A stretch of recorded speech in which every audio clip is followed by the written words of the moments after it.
రావాల్సిందిగా కోరుతున్నాం.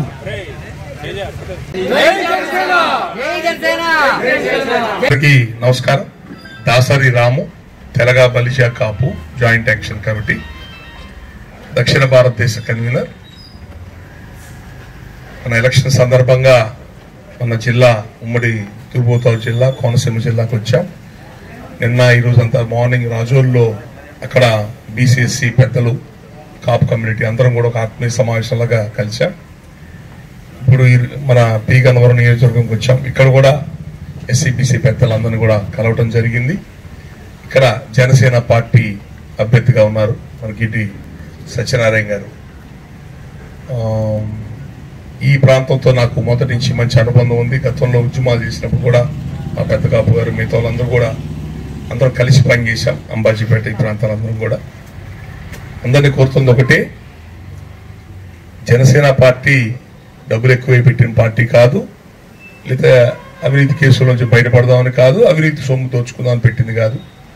పవన్ కళ్యాణ్ గారు ఈ పేద కులాల యొక్క రాజ్యాధికారం అందాలని ప్రజారాజ్య పార్టీలో ఏదైతే ఒక ప్రయత్నం చేసి వాళ్ళ అన్నగారు అయిపోయారో ఆ రోజు 110 స్థానాలు బీసీలకు ఇవ్వడం జరిగింది. రిజర్వేషన్ లేని చోట ఎస్సీలకు ఇవ్వడం జరిగింది.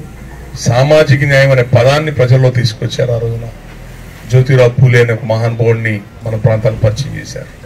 ఒక బలమైన ప్రయత్నం ఆగకూడదని ఆయన జనసేన పార్టీని పెట్టి, ఆర్థిక వనరులు సరిగ్గా లేకపోయినా ఉన్న ₹4 ఆయన షూటింగ్లో వచ్చిన డబ్బులన్నీ తీసుకొచ్చి పార్టీ పెట్టి పార్టీ నడుపుతున్నారు. ఓడిపోయినా కూడా ఆయన ఎక్కడ వెనక్కి తగ్గకుండా ప్రజల్లో సేవా కార్యక్రమాలు చేసుకుంటూ ఈ 5 ఏళ్ళు జగన్మోహన్ రెడ్డి యొక్క ఆయన మీద ఉన్న అనేక రకాల ఒత్తిళ్లు కానివ్వండి, ప్రభుత్వ యొక్క అరాచకాలు కానివ్వండి, గట్టిగా బలమంగా ఆయన గొంతు నిరంతరం వినిపిస్తూనే ఉన్నారు. అలాంటి జనసేన పార్టీ తరఫున ఈరోజు మన బీజేపీ, టీడీపీ, జనసేన కూటమిలో జనసేన పార్టీ తరఫున పి గన్నవరం టికెట్ జనసేన పార్టీకి ఇవ్వటం, అభ్యర్థిగా గిట్టి సత్యనారాయణ గారు నిలబడటం చాలా సంతోషం. ప్రజలందరినీ కోరుతున్నాం. గన్నవరం చుట్టుపక్కల ప్రాంతాలందరూ కూడా ఈ ఎస్సీ, బీసీ, కాపులు మీరందరూ కూడా, అయ్యా ఇది పేద కులాల పార్టీ, పేద కులాల నుంచి వచ్చిన పార్టీ ఇది. పేద కులాల నుంచి వచ్చిన వాళ్ళు రాష్ట్ర స్థాయిలో నాయకత్వం వహించి పార్టీలు పెట్టే స్థితి ఎవరి దగ్గర లేవు, అంత ఆర్థిక వనరులు ఎవరి దగ్గర లేవు. అలాంటిది ఒక ప్రయత్నం చేస్తున్నాడు పవన్ కళ్యాణ్ గారు. ఆయన ఆశయాలకి ప్రజలందరూ అండగా ఉండండి. గతంలో కూడా రాజోలు నియోజకవర్గం గెలిపించి ఇచ్చారు. ఏది రూపాయి ఖర్చు పెట్టకుండా గెలిపించిన నియోజకవర్గం. ఆ చైతన్యం, ఆ స్పిరిట్ మీ కోనసీమ, మీ జిల్లాల్లో ఉన్నాయి. మీ నియోజకవర్గాలు ఆ స్పిరిట్ ఉంది, ప్రజల్లో ఆ పట్టుదల ఉంది. అందువల్ల ఈరోజు ఆయన కూడా పిఠాపురంకి వచ్చి నిలబడ్డాడు, ఈ ప్రాంతంకి వచ్చి నిలబడ్డాడు. మిమ్మల్ని అందరూ కూడా కోరుతున్నాను, పేదవాళ్ళ కోసం వచ్చిన ఈ పార్టీకి మీరు అందరూ కూడా అండగా ఉండండి. అట్టడుగు పేద వర్గాల రాజ్యాధికార సాధన కోసం బలమైన ప్రయత్నం చేద్దాం. ఒకప్పుడు ఎన్టీ రామారావు గారు పార్టీ పెట్టినప్పుడు బీసీ కులాలకు, ఎస్సీ కులాలు, చాలా కులాలకు అవకాశాలు వచ్చినాయి, ఒక గుర్తింపు వచ్చింది, అవినీతి పాలన తగ్గింది. మళ్ళీ కొత్త పార్టీలు వచ్చినప్పుడు మార్పులు జరుగుతాయి, సమాజంలో కొంత మార్పు వస్తుంది. మళ్ళీ జనసేన పార్టీ కూడా అట్లాగే, ఆ పార్టీ కూడా బలోపేతంగా ముందుకెళ్తే సమాజం ఇంకొంత మార్పు. ఎందుకంటే అధికారం కేవలం 1-2 వర్గాల చేతుల్లో ఉంటుంది. 200-300 కులాలు ఉన్నాయి రాష్ట్రంలో, అధికారం దూరంగా. వాళ్ళందరూ కూడా అవకాశాలు రావాలా, దానికోసం ఆశయం కోసం వచ్చిన జనసేన పార్టీకి, ఆ అభ్యర్థికి గిడ్డి సత్యనారాయణ గారికి ఇక్కడున్న అట్టడుగు పేద వర్గాలు, కాపు వర్గాలు అందరూ కూడా అండగా ఉండమని మిమ్మల్ని మరీ కోరుతున్నాం. రాష్ట్రంలో ఉన్న పరిస్థితులు చాలా అధ్వానంగా ఉన్నాయి. పరిపాలన చాలా దురదృష్టకరమైన పరిపాలన, అరాచక పరిపాలన. లోకల్ బాడీ ఎలక్షన్స్ లో చాలా అరాచకాలు, దౌర్జన్యాలు చేశారు, చాలా మంది ఇబ్బంది పడ్డారు. ఇప్పుడు అదే అరాచకాల దౌర్జన్యాలు మళ్ళీ ఈ ఎలక్షన్లో చేస్తున్నారు. రాజోల్లో లోకల్ గా తిరుగుతుంటే ఎక్కడి నుంచో వచ్చి డబ్బులు పంచుతున్నారండి అని, మాకు ఎప్పుడూ లేదు ఈ సాంప్రదాయం. బయట వాళ్ళు ఎవరో రెడ్లు వచ్చి డబ్బులు పంచుతున్నారని చెప్పానంటే, మన దగ్గర దోచుకున్న డబ్బు, రక్తపు కూడు, ఈ చీప్ లిక్కర్, ఇవి ఏ రాష్ట్రాల్లోని 5 రాష్ట్రాలు కనివినాను, ఏ రాష్ట్రాలు ఈ బ్రాండ్ అమ్మరండి, ఎక్కడ పర్మిషన్లు ఉండవండి. అది కూడా 2-3 రేట్లు ఎక్కువ రేటు పెట్టి, అది కూడా తాగుతుంటే ఒకప్పుడు ఇంత అనారోగ్యాలు లేవు, రోగాలు రావటం, మానసిక జబ్బులు రావడం వచ్చేస్తున్నాయి ఆ చీప్ లిక్కర్ తాగడం వల్ల. ఇసుక హైదరాబాద్ చెన్నైలో బాగా దొరుకుద్ది, ₹1,00,000 లారీ అక్కడ, కాబట్టి అక్కడ దొరుకుద్ది, ఇక్కడ దొరకదు. ఇసుక అయిపోతే 20 రంగాలు అయిపోతాయి. అది ఎట్లా ఉందంటే అప్పులు చేయడం, పప్పులు బెల్లాలు మంచినట్టు పంచడం. ఇది అదేమంటే మీరు ఆ పథకాలు ఈ పథకాలు ఇస్తున్నామని చెప్పని ప్రజలకు చెప్పటం. పథకాలతో పాటు అభివృద్ధి కూడా చూసుకోవాలి కదా. సుపరిపాలన ఉండాలా, అవినీతి రహిత పరిపాలన ఉండాలా, దౌర్జన్యాలు ఉండకూడదు. ఎట్లా ఉందంటే ఒక అరాచకంగా రాయలసీమలో వాళ్ళకి అలవాటు ఉన్న పద్ధతుల్ని కోస్తా జిల్లాల మీద బలవంతంగా రుద్దుతున్నారు. మనకు విభజన తీసుకొచ్చి దీన్ని ప్రజలకు దయచేసి గ్రహించండి. ఈ అరాచకం ఆపడం కోసమే పవన్ కళ్యాణ్ గారు అటు బీజేపీ పార్టీ పెద్దలను కలుపుకొని టీడీపీ కలుపుకొని ఓట్లు చేయలేనివ్వకూడదని ఒక కూటమిగా ముందుకు వెళ్లాలని చెప్పని ఒక బలమైన ఆశయంతో ఎందుకు వెళ్తున్నారు. ఎందుకంటే రాష్ట్రం 10 లక్షల కోట్ల అప్పుల్లో ఉంది. ఒక్క రోజు కూడా రాష్ట్రం గడవదు అప్పులు చేయకుండా. ఒక్క నెలకు ప్రభుత్వ జీతాలు కూడా ఇవ్వలేము ప్రస్తుత పరిస్థితుల్లో. అవకాశం ఉన్నంత వరకు తాకట్టు పెట్టేశారు. ఐజాగ్లు భూములు కానీ, తిరుపతి వెంకటేశ్వర స్వామి బంగారాలు కానీ ఎక్కడ ఏది వదల్లా.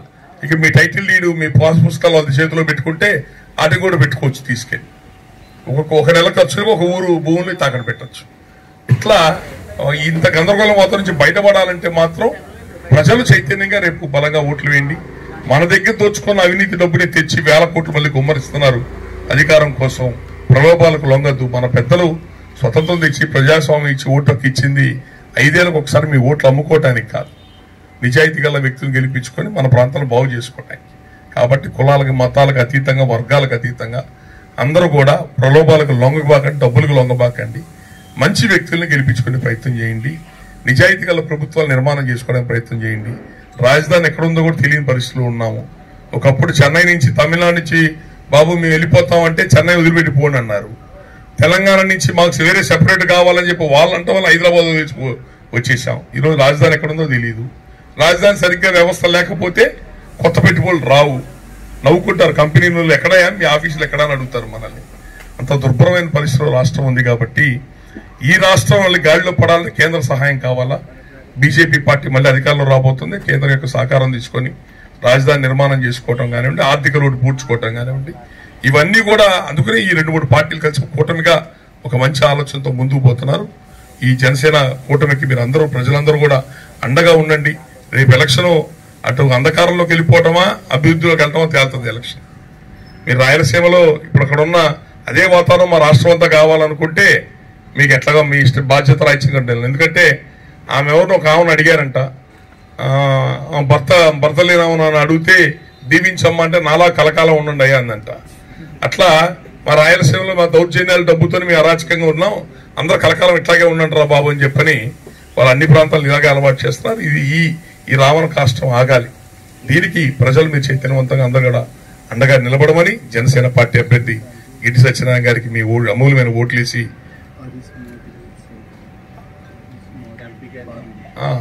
మన బాలయ్య గారి అబ్బాయి హరీష్ మాధురి ఇక్కడ ఎంపీగా నిలబడ్డారు. బాలయ్య గారికి ఒక గుర్తింపు గౌరవం ఉంది ఆయనకి.